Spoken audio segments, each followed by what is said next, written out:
నమస్కారం. ఈటీవీ 360కి స్వాగతం. ముందుగా ప్రధాన అంశాలు. కోరినంత లంచాలిస్తేనే మద్యం కంపెనీలకు సరఫరా ఆర్డర్లు.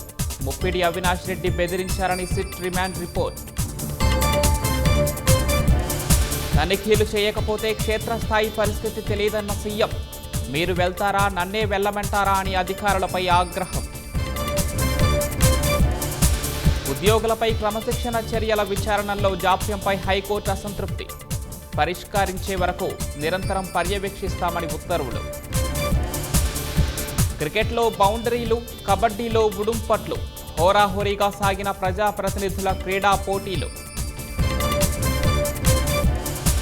అధ్వానంగా అమరావతి కాలచక్ర మ్యూజియం. పూర్వ వైభవం తేవాలంటున్న పర్యాటకులు. ఆదోనిలో పెళ్లి మండపాన్ని రక్తదాన శిబిరంగా మార్చిన వరుడు. మేము సైతం అంటూ బ్లడ్ డొనేట్ చేసిన బంధుమిత్రుడు.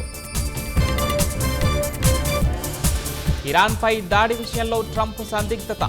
భారీ విధ్వంసం జరుగుతుందని ఆందోళన. టీ20 వరల్డ్ కప్ కీలక మ్యాచ్లో అదరగొట్టిన భారత బ్యాటర్లు. జింబాబ్వేపై 72 పరుగుల తేడాతో జయభేరి.